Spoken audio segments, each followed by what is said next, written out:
Recently, responding to a question in the upper house of the Parliament, Union Minister for Women and Child Development opposed the idea of menstrual leaves for women employees. She said, as a menstruating woman, that menstruation and menstruation cycle is not a handicap. It's a natural part of a woman's life journey. Later, Mama Earth co-founder Ghazal Alag also made a similar argument, stating that period leaves might set back the hard-earned gender equality and sought better solutions. These comments re-sparked the debate on human resources policies and menstrual leaves in India. In a country as diverse and dynamic as India, where traditions intertwine with modernity, the conversation around menstrual leave is a nuanced one. Join us in this interactive exploration to understand the intricacies of the debate surrounding menstrual leaves. We will also explore the global perspectives and policies on menstrual leaves with a special spotlight on India and discover practical steps to foster a workplace that is genuinely fair and just for all.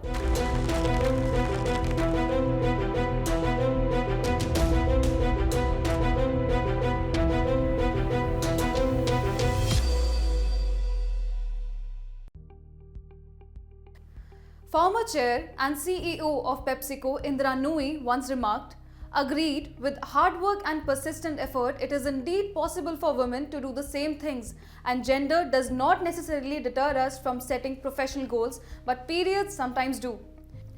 In the ongoing pursuit of gender justice and realization of human rights, the concept of menstrual leave has emerged as a dynamic and thought-provoking issue. Menstrual leave is a form of leave tailored to individuals who experience menstruation to address the unique challenges posed by this natural physiological process.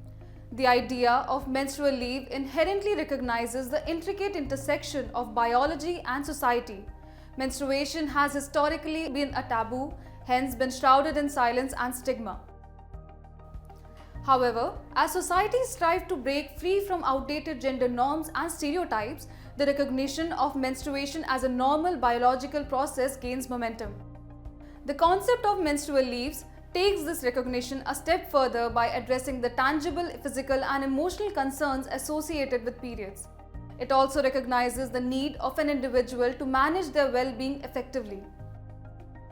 Menstrual leaves are more than just a day off. They are a step towards equality and empowerment for women. Let's delve into some of the most compelling arguments supporting the implementation of menstrual leaves in workplaces. Central to the discourse on menstrual leave is the concept of human rights. Human rights inherently demand that every individual be treated with dignity, respect, and equality irrespective of gender. Granting menstrual leave aligns with these principles by providing individuals with the means to manage their health and well-being without compromising their livelihoods. By acknowledging that menstrual cycles can impact an individual's capacity to function optimally, society affirms the right to health and bodily autonomy. Menstrual leaves acknowledge and address the unique health needs of women. Menstruation, a natural physiological process for many individuals, is accompanied by a variety of symptoms like dysmenorrhea and premenstrual dysphoric disorder or PMDD that can profoundly impact their daily lives. Physical discomfort such as cramps and fatigue and emotional fluctuations including mood swings and irritability are not uncommon during this phase. Further, lack of hygiene during periods can increase risks of reproductive tract infection, cervical cancer, among others. By granting the option of menstrual leave, societies and organizations actively acknowledge and respect the fact that these symptoms can at times interfere with an individual's ability to function optimally. Menstrual health forms an integral part of reproductive health. As such, the ability to monitor and manage one's menstrual cycle is crucial for both understanding and safeguarding reproductive health. The provision of menstrual leave contributes to the broader landscape of reproductive rights by recognizing the significance of menstrual health. The introduction of menstrual leave also intersects with broader discussions about workplace policies and practices. A workplace that offers menstrual leave reflects an ethos of empathy and inclusivity. By granting individuals the flexibility to address their physical and emotional challenges, organizations create an environment where employees feel valued and understood. Additionally, such policies can mitigate presenteeism, enhance overall productivity, and foster healthier workplace dynamics. By allowing individuals to take time off during their menstruation, organizations demonstrate their support for responsible self-care practices. This, in turn, encourages individuals to prioritize their health, fostering a culture that values not just output but also the overall vitality of its members. Moreover, providing menstrual leave goes beyond the confines of the workplace. It extends its impact to educational institutions where young individuals may struggle with managing their academic responsibilities during menstruation, and to community activities where people might hesitate to engage fully due to discomfort or health-related concerns. Menstrual leaves play a crucial role in challenging societal stigmas and taboos surrounding menstruation. By openly acknowledging and discussing menstruation in the workplace, we contribute to breaking down barriers and fostering a culture of acceptance and understanding. While menstrual leaves have gained traction as a means of supporting women's health and well-being, there are valid concerns and criticisms surrounding this initiative. Let's delve into some of the most commonly cited arguments against menstrual leaves. One of the primary concerns raised against menstrual leaves is the potential for discrimination in the workplace. Some argue that offering specific leave for menstruation may inadvertently lead to biases or stereotypes against women, impacting hiring decisions, promotions, and overall career advancement. Additionally, opponents of menstrual leave express concerns about the potential impact on workforce dynamics. They worry that accommodating menstrual leaves may disrupt workflow, increase workload for other team members, or create resentment among employees who do not receive similar benefits. Another argument against menstrual leaves centers around the financial strain it could impose on employers, particularly small businesses and startups. Providing additional leave benefits may result in increased operational costs, affecting budgets, profitability, and potentially job creation. Further, in the ever-evolving gig economy, where flexibility is paramount, implementing menstrual leave policies could pose challenges. Freelancers and gig workers often lack traditional employee benefits, and requiring platforms to accommodate such policies may disrupt their business models and affect worker autonomy. The cultural stigma and taboos surrounding menstruation pose another challenge in implementing menstrual leave policies. In many societies, discussions about periods remain shrouded in silence, making it difficult to advocate for policies that address women's health needs without facing resistance or discrimination. In this context, feminist scholar Gloria Steinem aptly remarked that women were not lesser than men because of menstruation, but that menstruation itself is seen negatively because it is experienced by women in a patriarchal society. Empirical evidence from different countries also provides some arguments against menstrual leave. In Japan, for instance, according to a survey conducted by the Japanese government in 2017, only 0.9% of female employees took their time off during menstruation.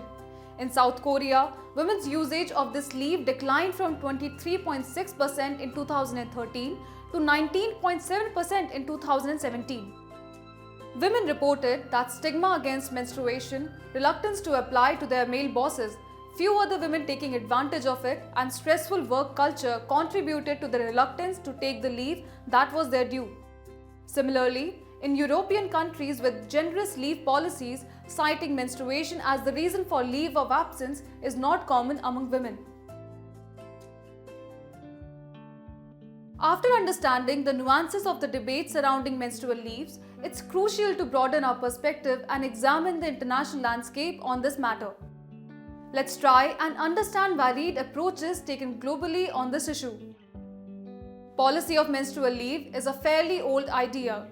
First legislation on the subject can be traced back to the Soviet Union in 1922, where it was introduced under the Bolshevik regime to provide women working in factories with 2 to 3 days of paid leave per month.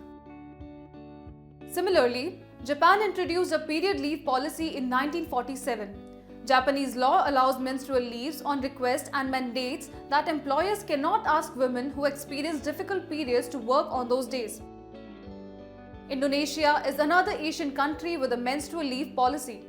The policy, introduced in 1948 and restructured in 2003, states that female workers experiencing menstrual pain are not obliged to work on the first 2 days of their cycle. Some other Asian territories with menstrual leave policies include South Korea, Taiwan, and Vietnam. In this regard, Vietnamese policy is more liberal, which offers a monthly menstrual leave of 3 days accompanied by a 30-minute break each day during menstrual cycle to female employees. In Africa, Zambia introduced the concept of a Mother's Day, in which a female worker is entitled to 1 day leave every month without giving a reason or requiring a medical certificate. In 2023, Spain became the first European country to grant workers the right to paid menstruation leave. Women in Spain now have the right to 3 days of menstrual leave a month, with the option of extending it to 5 days if they experience painful periods. In addition to these countries, there are ongoing debates and discussions in France, Italy, Brazil, Chile, Philippines, Hong Kong, among others. As we gain insights into the diverse approaches to menstrual leave policies across the globe, let's explore the landscape of menstrual leave in India. State government of Bihar in 1992 introduced a policy of 2 days of paid menstrual leave every month. Besides this, more than a century ago in 1912, a government school in Kerala provided menstrual leaves to students during their annual examinations and also permitted them to attend them at a later stage. In January 2023, State Government of Kerala announced grant of menstrual leave for female students in all state universities under the Department of Higher Education as a commitment to realize a gender-just society. Previously, 3 private members' bills advocating menstrual leaves and other menstruation rights and benefits have been introduced in the Parliament in the years 2017, 2018 and 2022. Another menstruation benefits bill was introduced in the Legislative Assembly of Arunachal Pradesh in 2022, which was later withdrawn because the subject was deemed unsuitable for discussion in the holy institution, symbolizing the persistent stigma surrounding the subject of menstruation. In 2023, Supreme Court refused to entertain a public interest litigation seeking menstrual leave for female students and working women across India, stating that the matter fell within the domain of policy. In this context, the draft National Menstrual Hygiene Policy 2023, unveiled by the Union Ministry of Health and Family Welfare, is a significant step towards addressing long-standing challenges associated with menstruation. It recognizes menstruation as a natural bodily process for all who menstruate, including girls and women of reproductive age. In addition to these measures led by the state, some businesses have introduced the concept of period leaves. Culture Machine, a Mumbai-based digital media startup, was one of the first companies to offer paid menstrual leave, which adopted the first day of period leave in 2017. Later in 2020, food delivery platform Zomato introduced 10 days of period leaves in a year since 2020.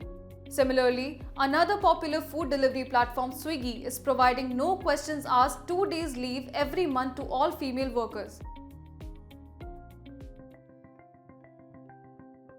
As we unravel the complexities of menstrual leave policies in India, the need for a progressive and inclusive approach becomes increasingly evident.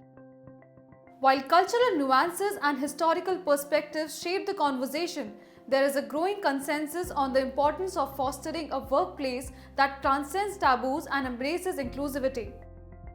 Let's explore some tangible steps and strategies to ensure that every individual, regardless of gender, feels empowered, valued, and able to navigate their professional journey with dignity and equality. The first step in advancing menstrual well-being in India is to destigmatize menstruation through education and awareness campaigns. By organizing workshops, seminars, and providing educational resources on menstrual health and hygiene, women can be empowered to advocate for their needs and break the silence surrounding menstruation in the workplace. This will also help challenge cultural taboos and create a more inclusive environment where women feel comfortable discussing their health needs.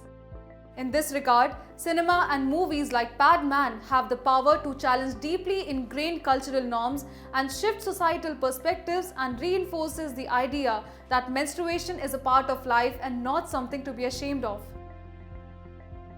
Further, creating an inclusive workplace environment means ensuring equal access to hygienic facilities, private spaces for menstrual hygiene management, and stocked essential supplies like sanitary pads, tampons, and heating pads.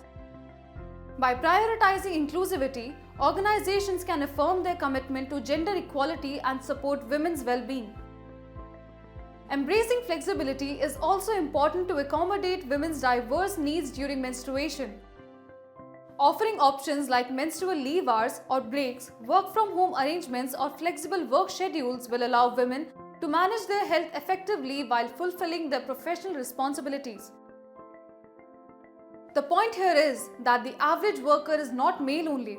40% of the world's workforce is female. This means that the workplace cannot be gender blind. Menstruation is not a malfunction or a handicap or a disease.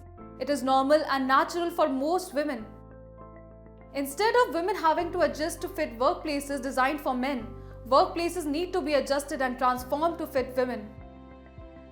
As we wrap up this exploration, it is important to remember that inclusivity goes beyond policies. It requires a fundamental shift in mindset, one that embraces diversity in all its forms. Let us challenge stigma, foster empathy, and advocate for policies that reflect the needs and realities of all individuals.